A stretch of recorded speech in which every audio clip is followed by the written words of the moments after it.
Yo guys, this is Jared, aka the Saint of Sins on Xbox Live, bringing you some MLB 2K12 online ranked gameplay featuring the Chicago White Sox hosting the Los Angeles Dodgers. Before we ride straight into this gameplay featuring a pitching matchup of Jake Peavy and Clayton Kershaw, I've got to take some time out to explain why I haven't been uploading in over a month now. So let's roll back to the last video, shall we? Around the time I was still working on that Assassin's Creed commentary, which by the way a lot of you need to go and watch, I was working out some deals on Twitter with Wizen Now and iMaverick, or as you may more commonly know him as, Madden Mastermind. For Wiza, I was taking a lot of time to create his new intro. I'll be sure to link to his channel in the description and in an annotation on the screen right about now. For iMav, I was working on the branding and background of his YouTube channels.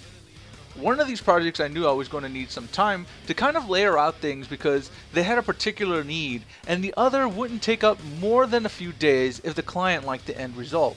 I purposely planned a week off from video creations to focus on this stuff. And then I got sick. I'd been dealing with these pains on and off for a couple of years. I had no idea what really caused them or what flared them up, nor was I aware of what my symptoms were. All I could do was describe the pain as a deep and intense pit in my stomach accompanied with sharp pains that ran up my back. Before I would remedy the sickness with a relaxing vomit, a couple of minutes of crying out to a deity I don't believe in, writhing in agony, and then sleeping the rest of the day. Not this time, however, as the pain wouldn't subside long enough for me to actually lay down in bed and not convulse into a dry heave. So off to the emergency room I went. I hadn't recognized it until I had gotten to the ER, but I was actually suffering from flu-like symptoms as well, something that never happened before with this pain. I ended up shivering as if I was stuck outside on a winter morning naked from a drunken escapade the previous night, but somehow sweating like Shaq at the free throw line. After hours of spending time in that ER, in and out of sleep, and one ultrasound later, came to find out that after all of the years of joking about Kane looking pregnant, that I was due in about 5 months. Oh, karma. No, in fact I had stones in my gallbladder. This was far more fun because it meant that my options were to have it removed or possibly suffer more of these same pains in the future, and considering they had intensified since my last spell, I could only imagine how much worse it was going to get. So soon I would need to be propped up on the surgeon's table and have a bit of me removed for the remainder of my life. Oh golly, I hardly knew ye. How I'll miss you. I didn't get my surgery until very early in September and have been on a 6-week recovery regimen since then. So that doesn't completely explain what happened to the videos in August. Well, I hit a couple of setbacks on Wiza's project.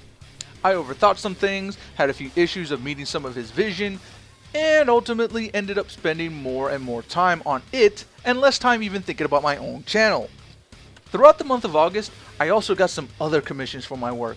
Some paid work for a client here and there, some pro bono publico intermingled. I ended up falling back into the original trade I wanted to do once I got out of high school, only I still wasn't working it professionally within a studio. Not to get too in-depth on all of the things I did during August, let's just say I kept busy and pretty much networked in a way I didn't think my antisocial hermit self could ever possibly manage. If you're curious to see some of the works I've done, you can always check my DeviantArt for some of the examples, or check the description for links to people's channels whom I worked with over the past 2 months. This list would include guys like Wiza, iPod King Carter, Moonlight Swami, Living from 510, Yes We Cam, iMaverick, Koopa, Mr. Golden Sports, and The Voice 2525. Be sure to give these guys a look and help support them so they can help support me. Now that I've got that all out of my system, let's get into this gameplay, shall we? Now you may have noticed already, I'm not doing so hot right now. My opponent has gathered a nice little rhythm here and is playing his game perfectly, running the bases on me with no issues whatsoever. Me on the other hand, I blew a leadoff triple in the bottom of the first and just kept giving my opponent every opportunity to bait me into chasing pitches that I know full well I shouldn't be chasing.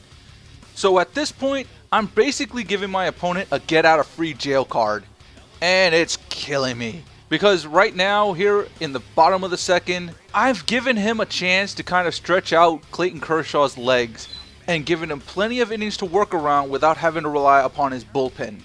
I'm playing impatiently, and that's not my style. And the reason I'm playing so impatiently is because he set the tone early off of that leadoff triple in which he managed to bail himself out of that jam without giving up that run. And that's still sticking in the back of my mind, all while I have to work the counts to try and get him to chase bad pitches, or worst case scenario, put a ball in play that I can actually field. Now for some players, they end up becoming more impatient the second they lose the lead. That's not my case here. I don't mind being down 1 run. That's 1 run that I could possibly get back at any point so long as I can pick up his pattern on pitching. Unfortunately, I'm not getting deep enough into counts to kind of pick up on his pattern. Instead, I'm working the counts in my opponent's favor, and here as you can see, I had control of Gordon Beckham, but I couldn't move him. I tried wiggling the sticks all over the place to see if he could budge, but unfortunately, nope. MLB 2K12 has this really horrible assisted fielding code that just breaks the fucking game completely, and it's unplayable. So now with 2 outs, Matt Kemp has a man on that he can drive, and he's going to blast one right past Alexi Ramirez. Thankfully, I'm able to get the ball back in play to prevent that runner from moving over to third, but it really doesn't matter because we now have to take on Andre Ethier with 2 outs and 2 runners on. And this is not a situation I want to be in because I've been missing my locations. As you see, Andre Ethier crushed that hanging sinker into right field. Thankfully though, Alex Rios has a bit of a gun on his arm as he's able to get that throw in time to home plate to catch the runner.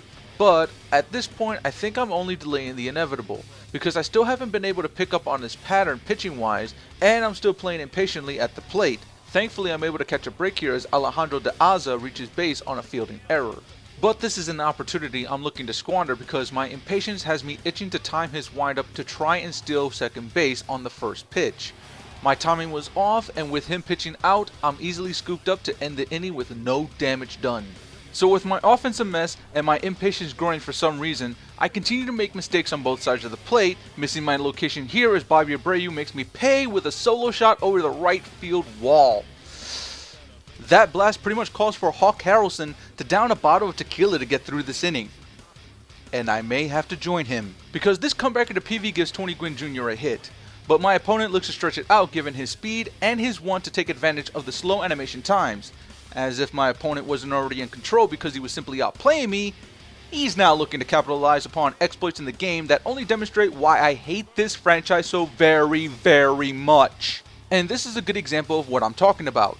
We collect the out, but Beckham was programmed to throw the ball to Peavy off the line instead of Konerko, who is still positioned at first base, costing us time and another error. After that last play, my opponent seems to be growing impatient with the technicality that we still have 5 innings to go before he can claim this win. He's already demonstrated that he's willing to take advantage of the exploits to ensure his victory, and my trying to take back the pacing of this game with my slow delivery seems to be bothering him. This, of course, doesn't mean that he's going to make the kind of mental mistakes I've committed to all game long, but it does mean he's going to rush innings as quickly as he can to collect his W. But I'm not one to go away so easily. I begin the bottom of the 4th with a leadoff triple, demonstrating to him that I can climb back into this game without having to take advantage of coding issues. So with that swing, I try to take the momentum, but unfortunately he still controls the pace and has me anxiously trying to time any kind of pitch to put in play to bring across that run. All I want is a grounder to the right side of the field, and unfortunately, I don't get it with 3 outs to play with. Offensively, I stink. A strikeout with Dunn, a grounder to third with Konerko, and a strikeout with Pierzynski and my rally attempt in the 4th. This game simply won't give me any breaks, as I strike out Juan Uribe on a pitch in the dirt. Instead of getting a fast relay to first to collect the out, Uribe reaches on a terrible mental error by Pierzynski, who got stuck in an animation where he took way too much time to set and throw. At this point, I'm growing frustrated with my luck and the game. A clean chip past third only added to the issue, but while I'm contemplating quitting out of this game, I still want to salvage it with a call to the pen for a possible start to the next inning. But we're not going to get that far because on the first pitch to Ellis, a bunt between Peavy and Pierzynski gets me caught in another odd glitch. This was something I've never seen in previous 2K franchises, where I preload my throw to first with one player, and as I'm about to get the release point, another player picks up the ball and immediately releases it as I'm timing the release point for the previous player, resulting in a throwing error. What makes this play even worse is that when I throw the PV covering home, I can't control him to tag the advancing runner out, and my opponent takes advantage of this by trying to advance Ellis to second.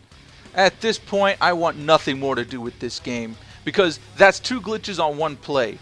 The first one was mostly my fault for not fielding with the catcher, but the second one was all I could stand to take in. And with that grounder, my opponent will round Ellis home, and I'm now waiting to pause the game and quit out. Nothing against my opponent, because he's not the worst exploiter I've come across, but I don't care to play that kind of game. I bought MLB 2K12 hoping to get a baseball experience, and this still isn't it.